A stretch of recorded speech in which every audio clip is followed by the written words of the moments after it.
महावीर अंजन सुबन में धरूं आपको ध्यान। पवन पुत्र हनुमान को मेरा कोट कोट प्रणाम। तुझे परमेश्वर परम प्रभु परम पुरुष प्रणमाम। आदि शक्ति आनंदमयी अखिलेश्वरी नमः। कौशलेश मिथिलेश्वरी सिद्ध करें सब काम। बाड़ी वर्णन से प्रथम बोल सियापति राम। तुमने दीन दयाल सुनी जब से तब से मन मेरे में ऐसी बसी है। मैंने और को नाम त्याग दयो प्रभु नाम तुम्हारे की फेंट कसी है। तुम बिन नाथ दशा वो है जैसे जल जाल में मीन फंसी है। ऐसी करो जम लाज रहे प्रभु तेरी हंसी न हमारी हंसी है। बोलिए भक्त और भगवान की।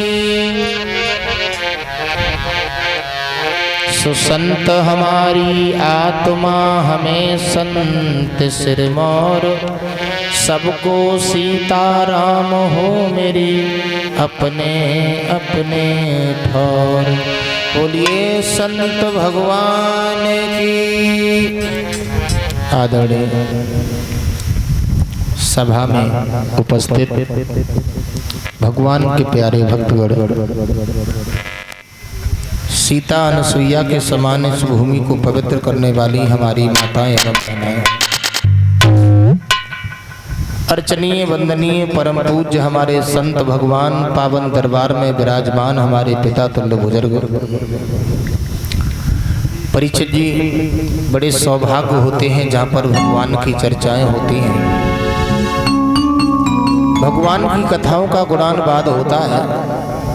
वो गांव ही नहीं परीक्षित जी, जहाँ तक ये साउंड सर्विस की आवाज पहुँचती है वो क्षेत्र धन्य धन्य हो जाता है। हमारे आपके बड़े सौभाग्य हैं परीक्षित जी, जो आपके पावन ग्राम में श्रीमद् भागवत सप्तायक रूपी पवित्र गंगा की धारा 7 दिन तक बहेगी और हम सब लोग इस ज्ञान रूपी गंगा की धारा में गोते लगाएंगे। कवियों की कल्पना तो ये है परीक्षित जी की भगवान की कथा जो है ये हर वक्त श्रवण भी नहीं कर सकता।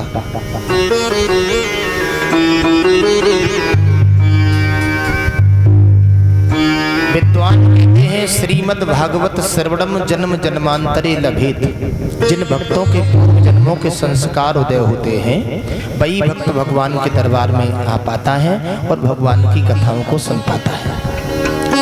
मैं परीक्षित जी अपने को बड़ा सौभाग्यशाली समझ रहा हूँ जो आपके पावन ग्राम में आकर के सभी माताओं बहनाओं बुजुर्गों भाइयों के दर्शन हो रहे हैं। ये सब कृपा हमारी भगवान की है, हमारी गोविंद की है। क्योंकि परीक्षित जी कथा का समय जो था वो दिसंबर में था। भगवान की ऐसी कृपा हुई, तेरी सत्ता के बिना ही प्रभु मंगल मूल, पत्ता तक हिलता नहीं खिले नहीं को फूल। जब भगवान की असीम अनुकंपा हुई आपके ग्राम में, तब भगवान की कथा का कहने का हमें अवसर मिला। आप लोगों को भगवान की कथा सुनने का अवसर मिला।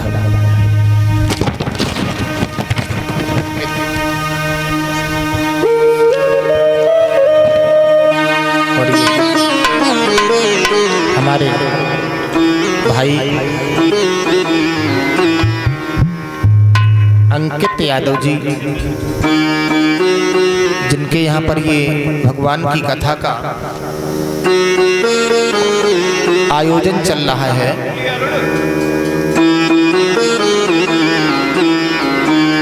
अनुज यादव जी हार डाल करके सम्मान कर रहे हैं। भगवान से कामना करेंगे भगवान कृपा की दृष्टि बरसाए रखें, समाज का सम्मान और दान के लिए हाथ बढ़ते रहें। आइए परीक्षित जी, जहाँ तक भी हमारी आवाज़ पहुँच रही हो, सभी भक्तगण थोड़ा थोड़ा समय निकाल करके भगवान के दरबार में उपस्थित हों और भगवान की पावनमयी कथाओं को अमृत पान कर अपने जीवन को धन्य बनाएं। मैं ये नहीं कहता कि आप लोग सारे दिन भगवान के दरबार में ही बैठे रहें, काम भी करते जाएं, काम के साथ साथ जितना वक्त निकल आए। गोस्वामी तुलसीदास जी कहते हैं, एक घड़ी आधी घड़ी आधे में पुण्यार्थ, तुलसी संगत साधु की हरै कोट। थोड़ा थोड़ा समय निकाल करके आए, लेकिन भगवान की कथा में आने से पहले कुछ बातें हमको घर पर ही छोड़ देनी चाहिए। कौन सी वो बातें हैं? हरि कीर्तन में बैठते समय हर ऊंच नीच का ध्यान ना हो।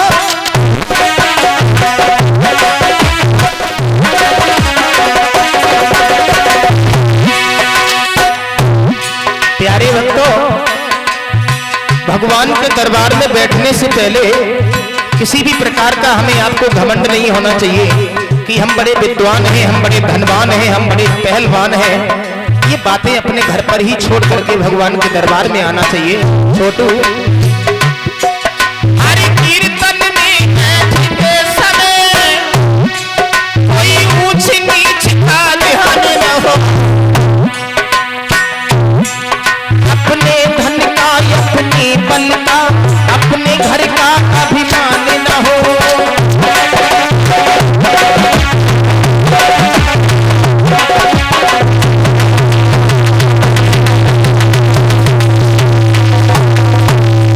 किसी भी प्रकार का परिचय जी हमें आपको अहंकार नहीं होना चाहिए। भगवान के दरबार में परीक्षित जी सब एक समान होते हैं, ना यहाँ कोई छोटा है, ना यहाँ कोई बड़ा है, ना यहाँ कोई विद्वान है, ना यहाँ कोई धनवान है, ना कोई रूपवान है, ना कोई कुरूप है। सब एक समान देखे जाते हैं भगवान के दरबार में। और 3 जगह परीक्षित जी ऐसी होती हैं जहाँ पर इंसान को थोड़ी देर के लिए बैराग आता है। 3 जगह परीक्षित जी इंसान को थोड़ी देर के लिए बैराग आता है। कौन कौन सी जगह है? तो कहते हैं परीक्षित जी, विद्वान कथा सुनत। भगवान के दरबार में परीक्षित जी जहां पर भगवान की कथाएं होती हैं, वहां पर हमें आपको बैराग रहता है। कब तक बैराग रहता है? जब तक परीक्षित जी भगवान के दरबार में बैठे रहते हैं, तब तक कोई ऐसे वैसे विचार हमारे आपके दिमाग में नहीं आते। बड़ा अच्छा विचार रहता है, बड़ा अच्छा मन रहता है भगवान के दरबार में कि भैया कथाएं अच्छी हो रही हैं, हमें आपको भी संसार सागर को छोड़ करके जाना है, अच्छे काम करो। कथा सुनत मुर्दा जलत।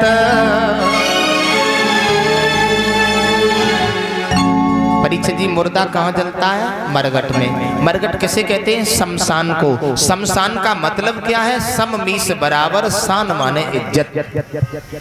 परीक्षित जी, शमशान कहते हैं जहां पर सभी की इज्जत बराबर होती है।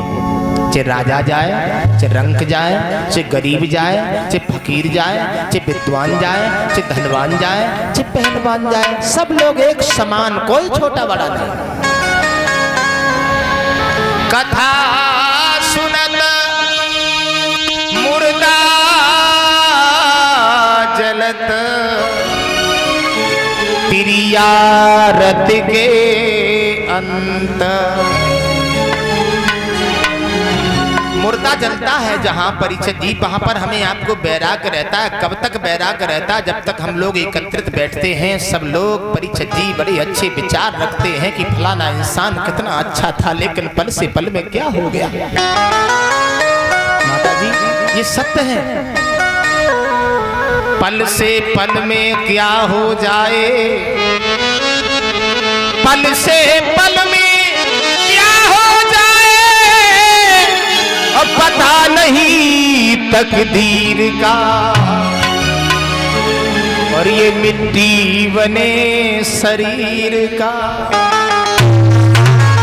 कोई पता नहीं पहनाओ भाइयों बुजुर्गों, इसकी एक सेकंड की भी गारंटी नहीं है। संसार में आने के बाद परीक्षित जी पता नहीं कब किसको कहां जाना पड़े, किस मोड़ पर समय छोड़ के हमें आपको चला जाए। बड़े अच्छे अच्छे शमशान में विचार आते हैं और जैसे ही परीक्षित जी मरकट से आए नहाए धोए, जैसे विचार थे वैसे फिर बना लिए गए। ये बेईमानी, ये छल, वो कपट, इसको अभद्र भाषा बोलना, किसको परीक्षित जी गालियां देना, हर इंसान परीक्षित जी थोड़ी देर के लिए बैराग रखने के बाद सब कुछ भूल जाता है। लेकिन एक बात याद रखना, कथा सुनत मुर्दा जलत त्रिया रथ के अंत, और इतना ही अगर ज्ञान धारण किए रहो तो मिल जावे भगवंत। हकीकत बता रहा हूं परीक्षित जी, अगर थोड़ा सा भगवान की कथा के शब्द अपने जीवन में हम लोग उतार लें तो किसी से कोई झगड़ा नहीं करेगा, किसी की कोई बेईमानी नहीं करेगा, किसी को कोई अभद्र भाषा से बोलेगा नहीं। माता पिता का आदर करना, माता पिता का सम्मान हर इंसान सीख जाए।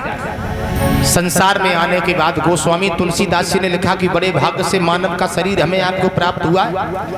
विचार करो, 84 लाख योनियों में भटकने के बाद हमें आपको मानव देही मिली है।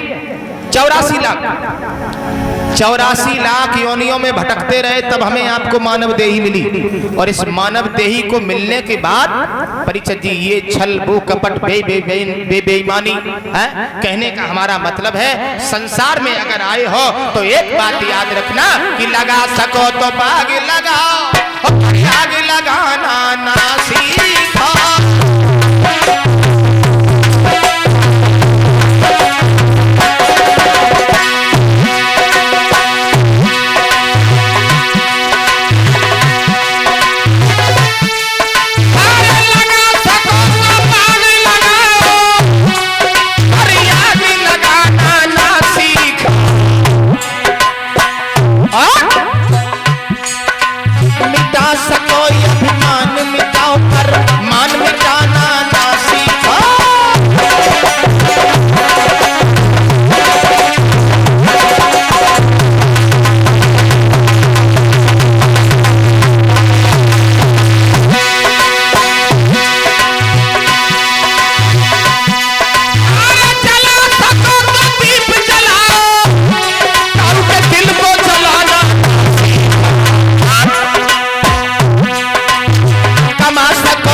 लगा सको तो बाग लगाओ परीक्षित जी, लेकिन आग लगाना ना सीखो। मिटा सको तो अभिमान मिटाओ पर मान मिटाना ना सीखो। और जला सको तो दीप जलाओ, किसी के दिल को जलाना।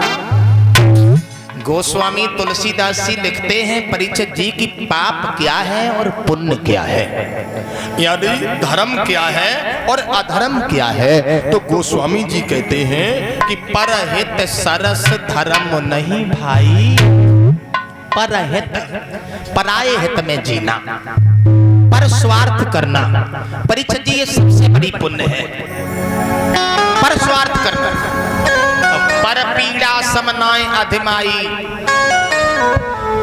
पर पीड़ा, बिना मतलब के परीक्षित जी किसी को कष्ट पहुंचाना, बिना मतलब के किसी को दुख देना, माताओं बहनाओं ये सबसे बड़ा कष्ट है, ये सबसे बड़ा पाप है। मेरी वाणी से ऐसा कोई शब्द न निकल जाए जिससे हमारे भाइयों को, हमारे बुजुर्गों को, हमारी बहनाओं को, माताओं को कष्ट हो। हमारे हाथों से ऐसा कोई कार्य ना हो जाए जिससे दूसरे को मुसीबत हो। मेरे पैरों से ऐसा कोई कदम ना उठ जाए जिससे हमारे भाइयों को, बुजुर्गों को मुसीबत हो। ऐसी वाणी बोलिए मन का आपा खोए, औरन को शीतल करे आपो शीतल होए। ये वाणी वशीकरण मंत्र है। इस वाणी को परीक्षित जी ऐसे बोलना चाहिए जिससे दूसरे को मुसीबत ना हो, किसी को कष्ट ना हो।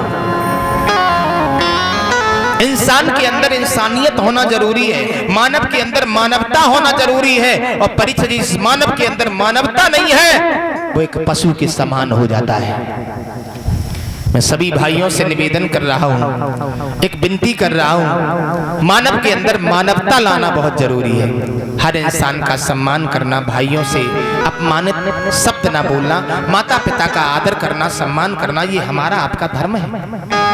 प्यारे, रावण के जब 9 शीश रामादल में कट गए तो भगवान श्री राम ने लक्ष्मण जी से कहा था, लक्ष्मण भैया एक काम करो। कौन सा? रावण के पास चले जाओ। लक्ष्मण जी बोले क्यों? बोले इसलिए चले जाओ, रावण बड़े विद्वान है, उनसे कुछ ज्ञान लिया। तो परीक्षित जी दशकंदर रावण के पास में लक्ष्मण जी चल दिए और जाकर के पैरों की ओर नहीं बल्कि सर की ओर खड़े हो गए। दशकंदर रावण से लक्ष्मण जी चिल्लाते रहे, बोले भैया रावण आंखें खोलो। तो रावण बोले ही नहीं, आंखें ही नहीं खोली। बहुत देर हो गई, जब आंखें नहीं खोली तो परीक्षित जी दशकंदर रावण के यहाँ से लक्ष्मण जी लौटे आए। भैया राम क्या हुआ? अरे हुआ क्या? वो तो बोले ही नहीं। बोले क्यों नहीं बोले? बोले न जाने काहे को नहीं बोले। कहाँ खड़े थे तुम? बोले हम सर की ओर खड़े थे। राम जी बोले लक्ष्मण तुमने गलत किया। किसी से कुछ लिया जाता है तो एक बाप बन के नहीं, सेवक बन के लिया जाता है। वो तुमसे बड़े हैं, उम्र में भी बड़े हैं, तजुर्बे में भी बड़े हैं, गुरमा खानदान में भी बड़े हैं और नाम में भी बड़े हैं। पैरों की ओर खड़े हो जाना और अपना मस्तक झुका लेना। और भाइयों, पंडाल में बैठे सभी भाइयों से निवेदन करूंगा, ये सर तभी अच्छे लगते हैं जब बड़े बूढ़ों के सामने झुकाए जाते हैं। एक विद्वान कहता है कि सर नीचे लगे सर नीचे गए,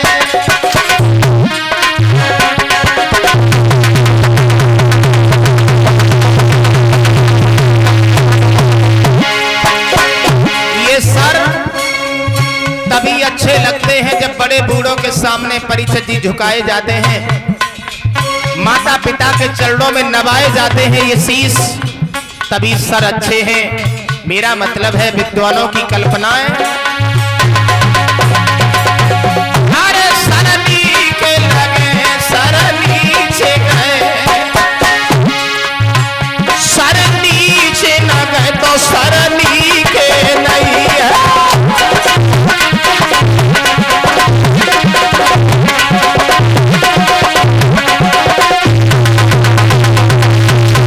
और भक्तों, अरे मुख नीचे लगे प्रभु नाम है, अरे मुख नीचे लगे प्रभु नाम है, और प्रभु नाम न ले तो मुख नीचे नहीं है।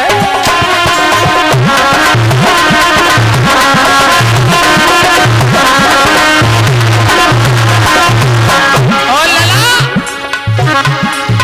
अरे घर नीक लगे घर में जो घरनी, घर नीक लगे घर में जो घरनी, और घर घर है तो घर नीक नहीं है।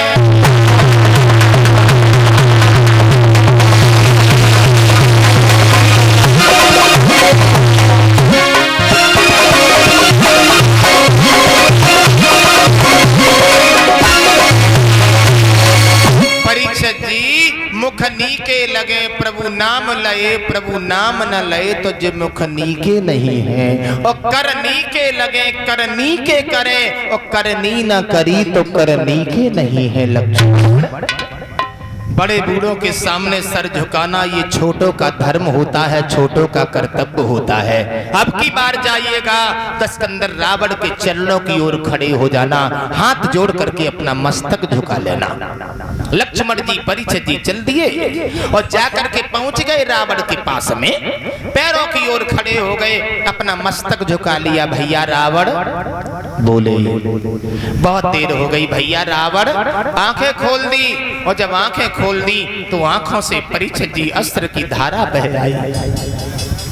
दस्कंदर रावण ने कहा, लक्ष्मण तुम क्यों आए हमारे पास? लक्ष्मण जी कहने लगे, प्रभु हमें कुछ ज्ञान दिए जाओ। दस्कंदर रावण ने कहा, देखो लक्ष्मण, मेरे शरीर में इतनी शक्ति नहीं है जो हम नीति शास्त्र का वर्णन सुना सके, लेकिन आप आए हो तो हम तुम्हें कुछ ना कुछ ज्ञान दे के जरूर जाएंगे। दस्कंदर रावण ने दो बातें लक्ष्मण जी को बताई थी और एक बात कही थी, देखो लक्ष्मण ये दो बातें जिंदगी में याद रखना, कभी धोखा नहीं मिलेगा। कौन सी दो बातें थी?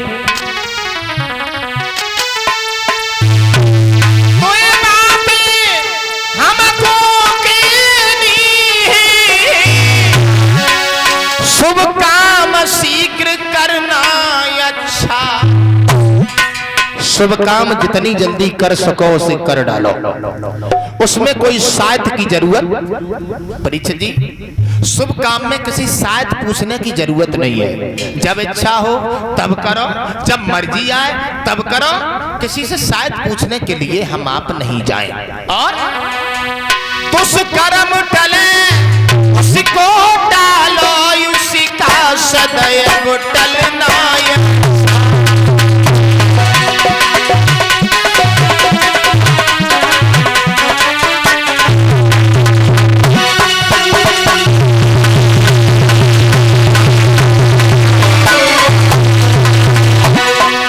शुभ काम जितनी जल्दी कर सको उसे कर डालो और दुष्कर्म जितना टाल सको उसे टालते जाओ। लक्ष्मण मेरे भी दिल के अरमान जा रहे हैं, अरमान जा रहे हैं।